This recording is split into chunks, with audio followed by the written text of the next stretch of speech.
Chapter 3. The Letters from No One.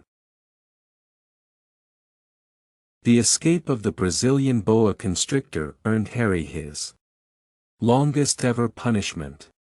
By the time he was allowed out of his cupboard again, the summer holidays had started and Dudley had already broken his new cine camera, crashed his remote control aeroplane and, first time on his racing bike, knocked down old Mrs. Figg as she crossed Privet Drive on her crutches.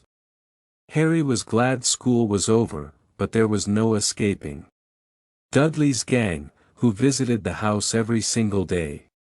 Piers, Dennis, Malcolm and Gordon were all big and stupid, but as Dudley was the biggest and stupidest of the lot, he was the leader. The rest of them were all quite happy to join in Dudley's favorite sport, Harry hunting.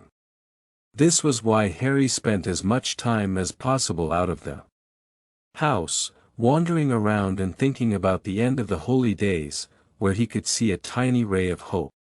When September came he would be going off to secondary school and, for the first time in his life, he wouldn't be with Dudley. Dudley had a place at Uncle Vernon's old school, Smeltings. Piers Polkiss was going there, too. Harry, on the other hand, was going to Stonewall High, the local comprehensive. Dudley thought this was very funny. They stuffed people's heads down the toilet first day at Stonewall, he told Harry. Want to come upstairs and practice? No thanks, said Harry. The poor toilets never had anything as horrible as your head down it, it might be sick. Then he ran, before Dudley could work out what he'd said. One day in July, Aunt Petunia took Dudley to London to buy his Smeltings uniform, leaving Harry at Mrs. Figg's. Mrs. Figg wasn't as bad as usual. It turned out she'd broken her leg tripping over one of her cats and she didn't seem quite as fond of them as before. She let Harry watch television and gave him a bit of chocolate cake that tasted as though she'd had it for several years.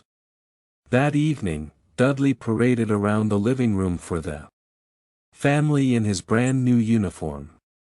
Smeltings boys wore maroon tailcoats, orange knickerbockers and flat straw hats called boaters.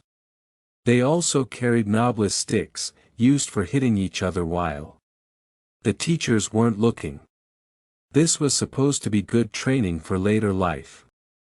As he looked at Dudley in his new knickerbockers, Uncle Vernon said gruffly that it was the proudest moment of his life. Aunt Petunia burst into tears and said she couldn't believe it was her ickle Dudleykins, he looked so handsome and grown up. Harry didn't trust himself to speak. He thought two of his ribs might already have cracked from trying not to laugh. There was a horrible smell in the kitchen next morning when Harry went in for breakfast. It seemed to be coming from a large metal tub in the sink. He went to have a look. The tub was full of what looked like dirty rags swimming in gray water. What's this? He asked Aunt Petunia. Her lips tightened as they always did if he dared to ask a question. Your new school uniform, she said. Harry looked in the bowl again. Oh, he said. I didn't realize it had to be so wet. Don't be stupid, snapped Aunt Petunia. I'm dyeing some of Dudley's old things gray for you. It'll look just like everyone else's when I've finished. Harry seriously doubted this, but thought it best not to argue. He sat down at the table and tried not to think about how he was going to look on his first day at Stonewall High, like he was wearing bits of old elephant skin, probably. Dudley and Uncle Vernon came in, both with wrinkled noses, because of the smell from Harry's new uniform. Uncle Vernon opened his newspaper as usual and Dudley banged his smelting stick, which he carried everywhere, on the table. They heard the click of the letterbox and flop of letters on the doormat. Get the post, Dudley, said Uncle Vernon from behind his paper. Make Harry get it. Get the post, Harry. Make Dudley get it. Poke him with your smelting stick, Dudley. Harry dodged the smelting stick and went to get the post. 3 things lay on the doormat: a postcard from Uncle Vernon's sister Marge, who was holidaying on the Isle of Wight, a brown envelope that looked like a bill, and a letter for Harry. Harry picked it up and stared at it, his heart twanging like a giant elastic band. No one, ever, in his whole life, had written to him. Who would? He had no friends, no other relatives. He didn't belong to the library, so he'd never even got rude notes asking for books back. Yet here it was, a letter, addressed so plainly there could be no mistake. Mr. H. Potter. The cupboard under the stairs, 4, Privet Drive, Little Whinging, Surrey. The envelope was thick and heavy, made of yellowish parchment. And the address was written in emerald green ink. There was no stamp. Turning the envelope over, his hand trembling, Harry saw a purple wax seal bearing a coat of arms, a lion, an eagle, a badger, and a snake surrounding a large letter H. "Hurry up, boy," shouted Uncle Vernon from the kitchen. "What are you doing, checking for letter bombs?" He chuckled at his own joke. Harry went back to the kitchen, still staring at his letter. He handed Uncle Vernon the bill and the postcard, sat down and slowly began to open the yellow envelope. Uncle Vernon ripped open the bill, snorted in disgust and flipped over the postcard. "Marge is ill," he informed Aunt Petunia. "Ate a funny whelk." "Dad," said Dudley suddenly. "Dad, Harry's got something." Harry was on the point of unfolding his letter, which was writ 10 on the same heavy parchment as the envelope, when it was jerked sharply out of his hand by Uncle Vernon. "That's mine," said Harry, trying to snatch it back. "Who'd be writing to you?"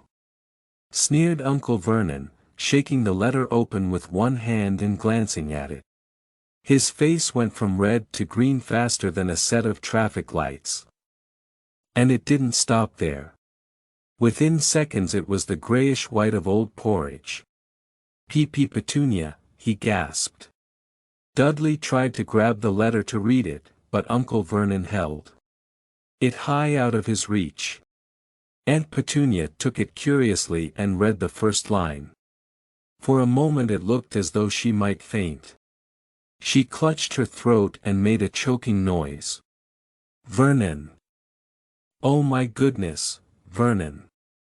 They stared at each other, seeming to have forgotten that Harry and Dudley were still in the room. Dudley wasn't used to being ignored.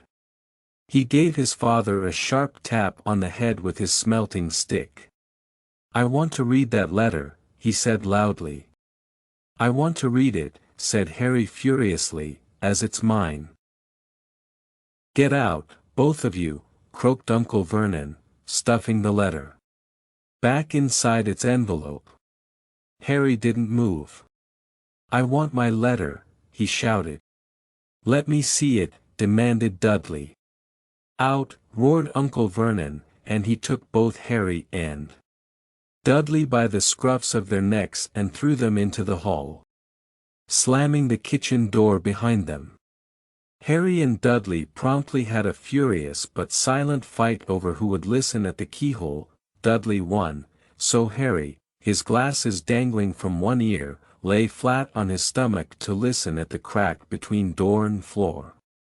"Vernon," Aunt Petunia was saying in a quivering voice, "look at the address. How could they possibly know where he sleeps? You don't think they're watching the house?" "Watching, spying, might be following us," muttered Uncle Vernon wildly. "But what should we do, Vernon?" Should we write back? Tell them we don't want. Harry could see Uncle Vernon's shiny black shoes pacing up and down the kitchen. No, he said finally. No, we'll ignore it.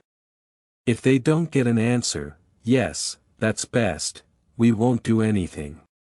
But I'm not having one in the house, Petunia. Didn't we swear? When we took him in we'd stamp out that dangerous nonsense. That evening when he got back from work, Uncle Vernon did something he'd never done before. He visited Harry in his cupboard. "Where's my letter?" said Harry, the moment Uncle Vernon had squeezed through the door. "Who's writing to me?" "No one. It was addressed to you by mistake," said Uncle Vernon shortly. "I have burned it." "It was not a mistake," said Harry angrily. "It had my cupboard on it." "Silence!" yelled Uncle Vernon, and a couple of spiders fell from the ceiling. He took a few deep breaths and then forced his face into a smile, which looked quite painful. Yes, Harry, about this cupboard. Your aunt and I have been thinking, you're really getting a bit big for it. We think it might be nice if you moved into Dudley's second bedroom." "Why?" said Harry. "Don't ask questions," snapped his uncle. "Take this stuff upstairs, now." The Dursleys' house had 4 bedrooms, one for Uncle Vernon and Aunt Petunia, one for visitors, usually Uncle Vernon's sister Marge, one where Dudley slept and one where Dudley kept all the toys and things that wouldn't fit into his first bedroom. It only took Harry one trip upstairs to move everything he owned from the cupboard to this room. He sat down on the bed and stared around him. Nearly everything in here was broken. The month-old cine camera was lying on top of a small, working tank Dudley had once driven over next door's dog. In the corner was Dudley's first-ever television set, which he'd put his foot through when his favorite program had been cancelled. There was a large bird cage which had once held a parrot that Dudley had swapped at school for a real air rifle, which was up on a shelf with the end all bent because Dudley had sat on it. Other shelves were full of books. They were the only things in the room that looked as though they'd never been touched. From downstairs came the sound of Dudley bawling at his mother, "I don't want him in there. I need that room, make him get out." Harry sighed and stretched out on the bed. Yesterday he'd have given anything to be up here. Today he'd rather be back in his cupboard with that letter than up here without it. Next morning at breakfast, everyone was rather quiet. Dudley was in shock. He'd screamed, whacked his father with his smeltings stick, been sick on purpose, kicked his mother and thrown his tortoise through the greenhouse roof, and he still didn't have his room back. Harry was thinking about this time yesterday and bitterly wishing he'd opened the letter in the hall. Uncle Vernon and Aunt Petunia kept looking at each other darkly. When the post arrived, Uncle Vernon, who seemed to be trying to be nice to Harry, made Dudley go and get it. They heard him banging things with his smelting stick all the way down the hall. Then he shouted, "There's another one." Mr. H. Potter, the smallest bedroom, 4, Privet Drive. With a strangled cry, Uncle Vernon leapt from his seat and ran down the hall, Harry right behind him. Uncle Vernon had to wrestle Dudley to the ground to get the letter from him, which was made difficult by the fact that Harry had grabbed Uncle Vernon around the neck from behind. After a minute of confused fighting, in which everyone got hit a lot by the smelting stick, Uncle Vernon straightened up, gasping for breath, with Harry's letter clutched in his hand. "Go to your cupboard, I mean, your bedroom," he wheezed at Harry. "Dudley, go, just go. Harry walked round and round his new room. Someone knew he had moved out of his cupboard and they seemed to know he hadn't received his first letter. Surely that meant they'd try again. And this time he'd make sure they didn't fail. He had a plan. The repaired alarm clock rang at 6 o'clock the next morning. Harry turned it off quickly and dressed silently. He mustn't wake the Dursleys. He stole downstairs without turning on any of the lights. He was going to wait for the postman on the corner of Privet Drive and get the letters for number 4 first. His heart hammered as he crept across the dark hall towards the front door. Arrgh. Harry leapt into the air. He'd trodden on something big and squashy on the doormat, something alive. Lights clicked on upstairs and to his horror Harry realized that the big squashy something had been his uncle's face. Uncle Vernon had been lying at the foot of the front door in a sleeping bag, clearly making sure that Harry didn't do exactly what he'd been trying to do. He shouted at Harry for about half an hour and then told him to go and make a cup of tea. Harry shuffled Miser ably off into the kitchen, and by the time he got back, the post had arrived, right into Uncle Vernon's lap. Harry could see 3 letters addressed in green ink. "I want," he began, but Uncle Vernon was tearing the letters into pieces before his eyes. Uncle Vernon didn't go to work that day. He stayed at home and nailed up the letterbox. "See," he explained to Aunt Petunia through a mouthful of nails. "If they can't deliver them they'll just give up." "I'm not sure that'll work, Vernon." "Oh, these people's minds work in strange ways, Petunia." "They're not like you and me," said Uncle Vernon, trying to knock in a nail with the piece of fruit cake Aunt Petunia had just brought him. On Friday, no fewer than 12 letters arrived for Harry. As they couldn't go through the letterbox they had been pushed under the door, slotted through the sides and a few even forced through the small window in the downstairs toilet. Uncle Vernon stayed at home again. After burning all the letters, he got out a hammer and nails and boarded up the cracks around the front and back doors so no one could go out. He hummed "Tiptoe Through the Tulips" as he worked, and jumped at small noises. On Saturday, things began to get out of hand. 24 letters to Harry found their way into the house, rolled up and hidden inside each of the 24 eggs that their very confused milkman had handed Aunt Petunia through the living room window. While Uncle Vernon made furious telephone calls to the post office and the dairy trying to find someone to complain to, Aunt Petunia shredded the letters in her food mixer. "Who on earth wants to talk to you this badly?" Dudley asked Harry in amazement. On Sunday morning, Uncle Vernon sat down at the breakfast table looking tired and rather ill, but happy. No post on Sundays, he reminded them happily as he spread marmalade on his newspapers. "No damn letters today."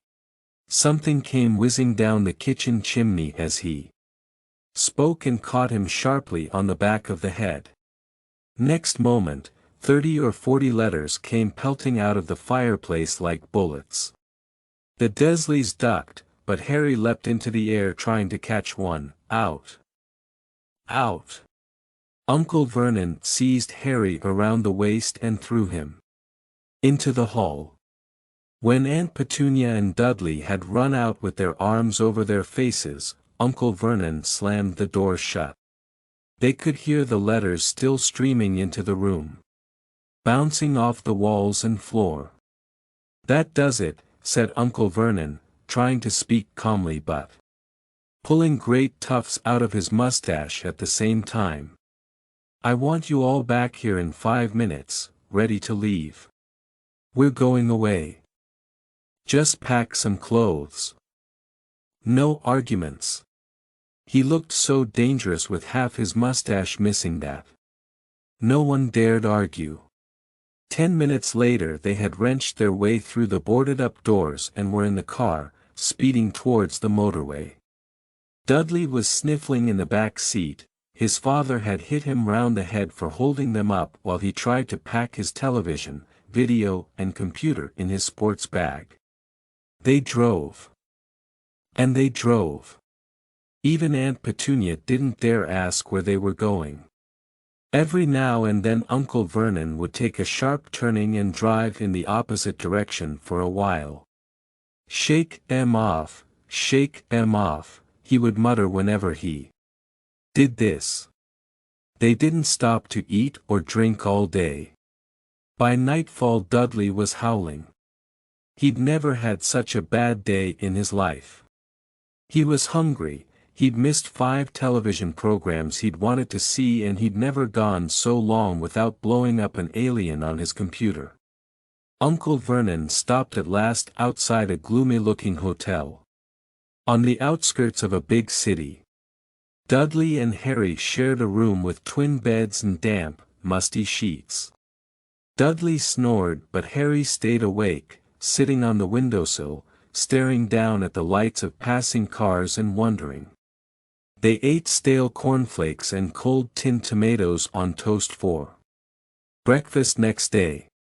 They had just finished when the owner of the hotel came over to their table. "'Excuse me, but is one of you Mr. H. Potter? Only I got about an hundred of these at the front desk." She held up a letter so they could read the green ink address. "Mr. H. Potter. Room 17. Railview Hotel. Cokeworth."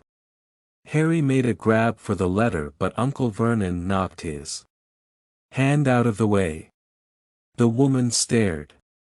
"I'll take them," said Uncle Vernon, standing up quickly and following her from the dining room. "Wouldn't it be better just to go home, dear?" Aunt Petunia suggested timidly, hours later, but Uncle Vernon didn't seem to hear her. Exactly what he was looking for, none of them knew. He drove them into the middle of a forest, got out, looked around, shook his head, got back in the car, and off they went again.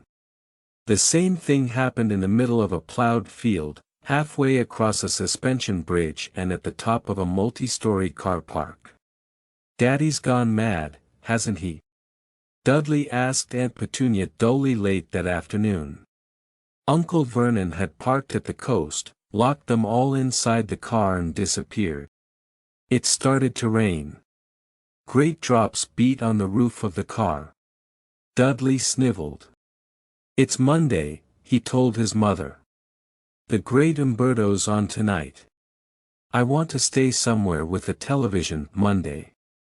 This reminded Harry of something. If it was Monday, and you could usually count on Dudley to know the days of the week, because of television, then tomorrow, Tuesday, was Harry's 11th birthday. Of course, his birthdays were never exactly fun. Last year, the Desleys had given him a coat hanger and a pair of Uncle Vernon's old socks. Still, you weren't 11 every day.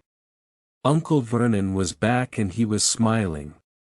He was also carrying a long, thin package and didn't answer Aunt Petunia when she asked what he'd bought. "Found the perfect place," he said. "Come on. Everyone out." It was very cold outside the car.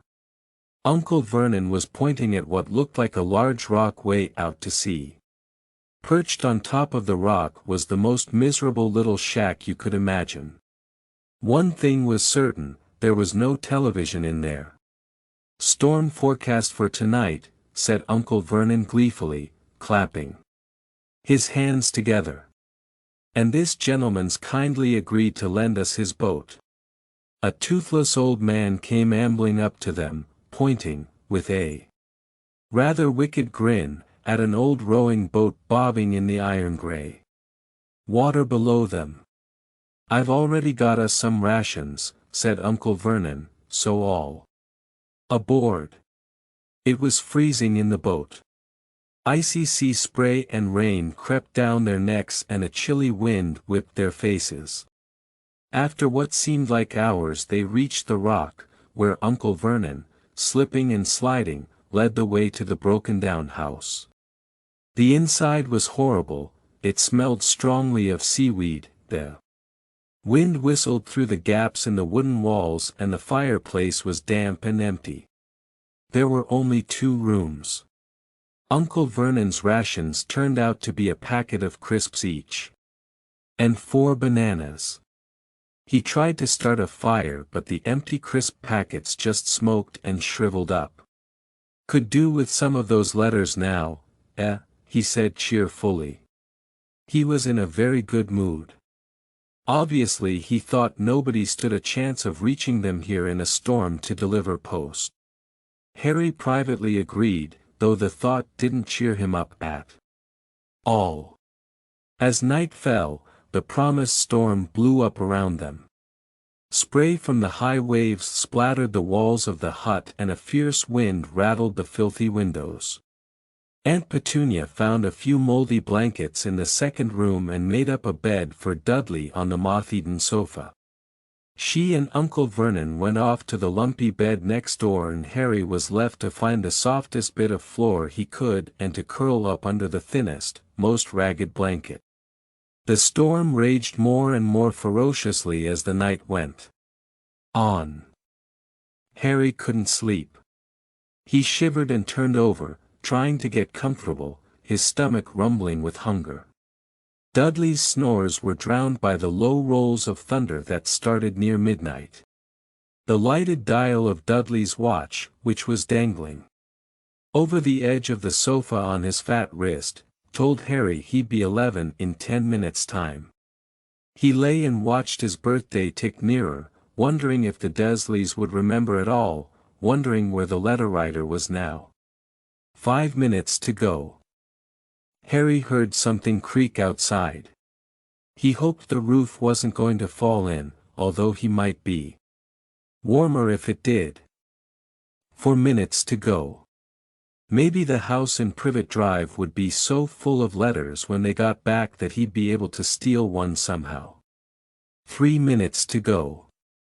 Was that the sea, slapping hard on the rock like that? And, 2 minutes to go, what was that funny crunching noise? Was the rock crumbling into the sea? 1 minute to go and he'd be 11. 30 seconds, 20, 10, 9, maybe he'd wake Dudley up, just to annoy him. 3, 2, 1, boom. The whole shack shivered and Harry sat bolt upright, staring at the door. Someone was outside, knocking to come in.